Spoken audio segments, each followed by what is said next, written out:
Z490 칼라이크 이제 슬슬 반납해야 되는데 Z590 보드를 한번 봐볼까? 가격이 좀 흠터레스팅이네. 그럼 11세대 CPU라도 가격이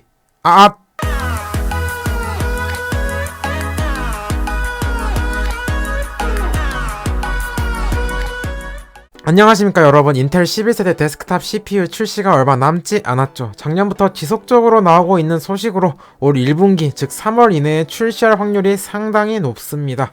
3월이라면 지금 벌써 1월 말이니까 며칠 남지 않은 상황이죠.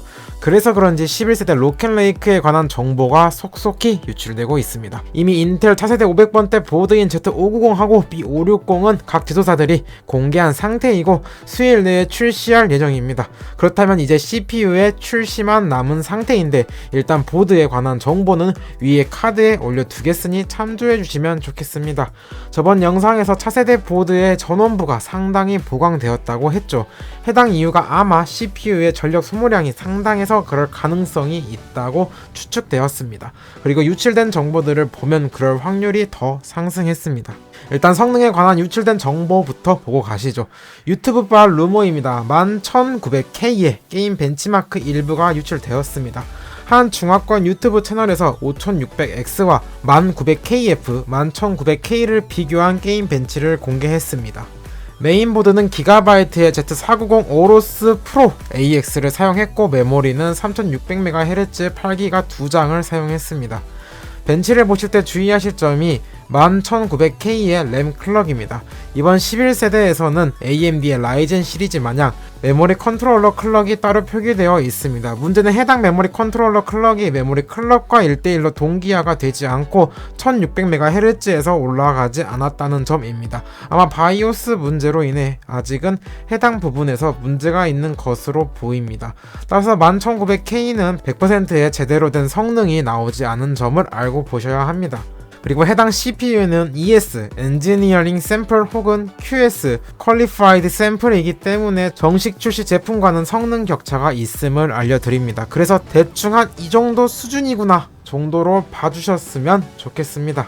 롤에서 보이는 프레임을 보고 처음 든 생각은 이게 신제품이 맞나? 였습니다. 5600X와 비교는 뒤로 하고 1900KF와의 비교에서도 평균은 물론 하위 1% 프레임도 상당히 뒤처지는 모습입니다. 롤을 제외한 다른 게임에서는 1900KF와 크게 차이가 나지 않지만 그래도 신제품이라 보기에는 9세대 제품에 뒤처지는 모습이었습니다. 물론 Z490하고 테스트를 했기 때문에 11세대 지원 초기 바이오스라 제 성능이 안 나왔을 수도 있다는 점, 메모리 컨트롤러가 1대1 동기화가 아니어서 제 성능이 안 나온 점, 11세대에 맞게 소프트웨어가 최적화가 아직 안 된 점 등 여러가지 성능 저하 요인이 있기 때문에 실 제품은 저것보다는 잘 나올 것이라고 생각되긴 합니다. 다만 그런데도 걱정되는 포인트가 여러 부분 있긴 하네요.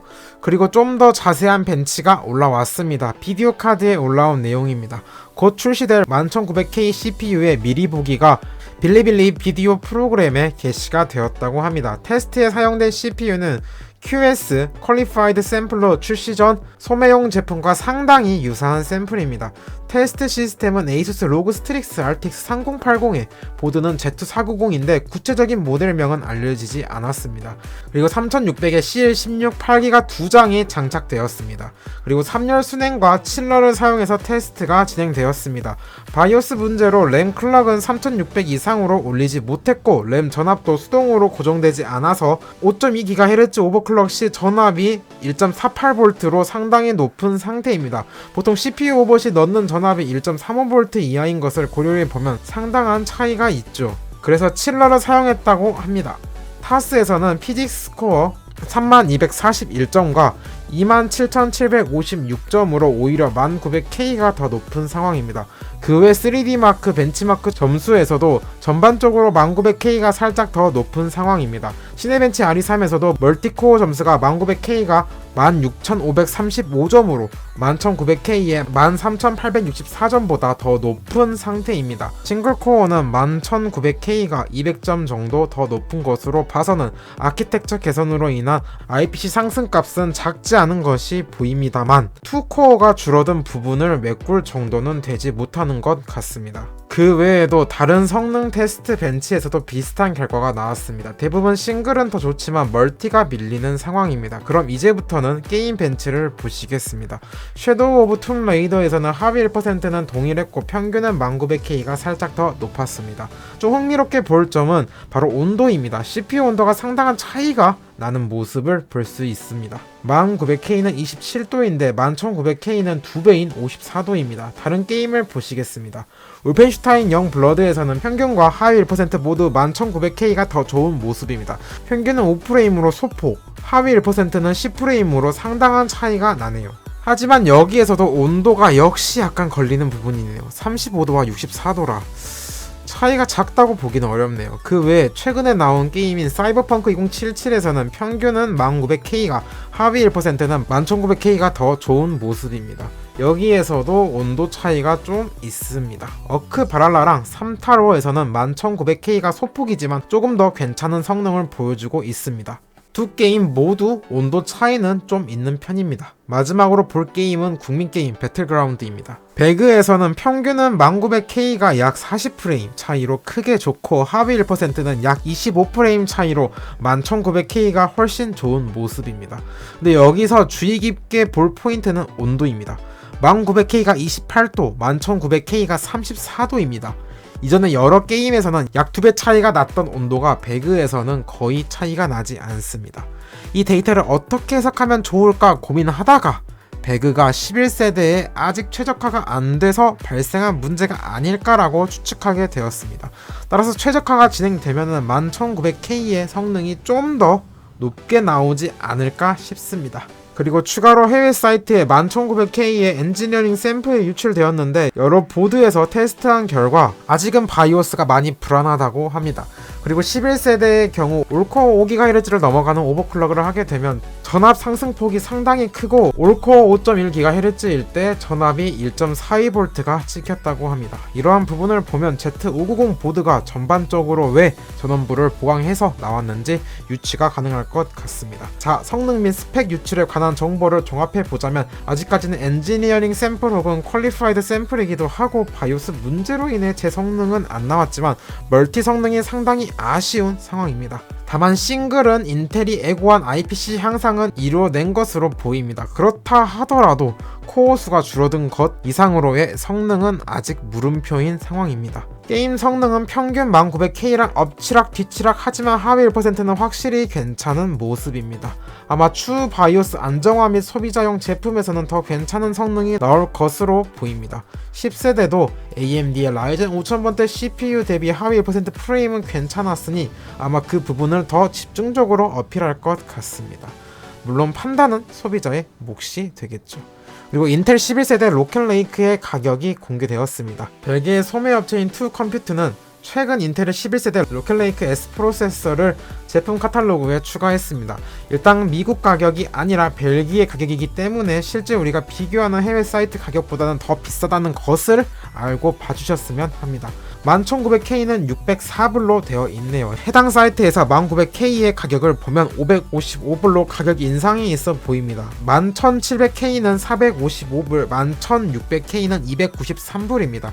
해당 사이트에 1700K와 1600K가 각각 398불, 282불로 가격 인상폭은 대략 10세대 대비 5%에서 10% 정도 있을 것으로 보입니다. 그리고 11세대는 이전 영상에서도 다뤘지만 i5 미만의 라인업은 없습니다. 그래서 인텔은 10세대 코멜레이크를 리프레시해서 출시할 계획인 것 같습니다. 해당 사이트에 코멜레이크 리프레시 가격도 등록되었습니다. 1305와 1105를 비롯해서 펜티엄 라인업까지 있습니다. 가격은 10세대 대비 약 5% 정도 더 비싼 모습입니다. 코멜레이크의 리프레시가 확인된 것은 이번이 처음이라 상당히 흥미롭긴 합니다. 아직까지는 11세대 실성능하고 가격이 정확하게 공개되지는 않았지만 지금까지 나온 루머로는 소위 가성비의 인텔이라고 불리던 것도 좀 아닐 수 있다고 보이긴 합니다. 좋은 의미에서든 안 좋은 의미에서든. 그래서 지금 인텔이 하는 전략을 보면 경쟁사 제품 대비 더 저렴한 가격에 더 많은 코어를 제공해준다는 쪽으로 가는 것 같습니다. 최근 WCCF 테크에 올라온 기사입니다. 제목을 번역하면 인텔 10코어 10850K CPU가 400불 저렴한 가격에 AMD 라이젠보다 더 많은 코어를 제공입니다. 뭐 내용도 제목과 같습니다. 더 저렴한 가격에 더 많은 코어 이런 느낌이죠. 실제로 저는 10850K는 아직도 가성비가 좋은 제품이라고 생각하고 있습니다. 그리고 11세대가 지금 나온 루머처럼 나온다면 10850K는 나중에도 가성비가 좋은 제품으로 남을 것 같습니다. 그리고 해외 한 중화권 사이트에 인텔 i9 라인업에서 10코어를 8코어로 내린 이유라는 제목으로 기사가 나왔습니다. 바로 새로운 내장 GPU인 Xe-가 원인이라고 합니다. 언론 보도에 따르면 11세대 코어는 인터페이스를 변경하지 않았습니다. 즉 칩 영역이 이전 세대와 동일합니다. 그리고 공정은 여전히 14나노지만 이번에 50% 향상된 Xe 코어 디스플레이 장치에 포장해야 하고 더 많은 CPU 공간을 수용할 수 없으므로 코어 수를 줄여 트랜지스터를 확보해야 했다고 합니다. 아쉬운 점은 i9 라인업에서 내장 그래픽 카드를 사용하는 사람은 극히 일부분인데 아마 Xe 그래픽 카드를 위한 단가 문제로 보아야겠습니다. 그리고 마지막으로 보드에 관한 문제 하나만 보고 가시겠습니다. 제가 저번 영상에도 올렸던 Z490, B460, H410 보드의 11세대 지원 여부에 관한 내용입니다. 한 해외 언론사에 따르면 인텔의 11세대 로켓레이크는 Z490, Q470, H470 보드에서만 지원해주고 B460, H410 보드에서는 지원해주지 않는다고 합니다. 그래서 이게 맞는 일인가 하고 알아봤는데 다행히 국내 다나와 사이트의 CS 이노베이션과 MSI 측에 따르면 B460, H410 보드에서도 지원 예정이라고 합니다. 순서로 Z490 보드가 먼저일 뿐이지 추후 다른 보드에서도 업데이트가 예정되어 있다고 합니다만 해당 답변 날짜가 12월 31일로 기사가 나오기 전 답변입니다. 게다가 그 이후 답변을 보면 미정이라고 변경되어 있습니다. 아마 지원 안 해주는 방향으로 가는 것 같습니다. 지금까지 나온 내용을 종합해보면 인텔이 CES에서 발표한 것처럼 약 20%의 IPC 향상은 있습니다만 i9 라인업에서 코어 수가 줄어든 점은 아쉽다. 하지만 i5나 i7 라인업은 IPC 향상을 받으면 정말 괜찮은 성능을 뽐는 CPU가 될 것 같다. 가격은 전 라인업에서 5%에서 10% 정도의 상승이 예상되며 하위 라인업은 10세대 리프레시 제품이 출시될 것 같다. 전력 소모량은 10세대 대비 커질 것으로 보이며 온도가 핵심이 될 것 같다 정도이겠네요. 아직은 완전히 패스해버릴 정도는 아닐 내용이네요. 실제로 지금까지 유출은 샘플 제품을 기반으로 한 것이고 바이오스도 불안한 상태이니 실제 제품이 출시될 때에는 해당 문제가 해결될 가능성이 높습니다. 그러면 더 괜찮은 성능을 보여줄 수 있겠네요. 아무튼 좀 괜찮게 나와서 AMD와 치열하게 한번 제대로 싸워줬으면 좋겠습니다. 제가 늘 하는 말이지만 경쟁은 소비자를 이롭게 한다. 자, 오늘 영상도 도움이 되셨다면 구독과 좋아요 눌러주시고 우리는 또 다음 영상에서 만나도록 하죠. 안녕.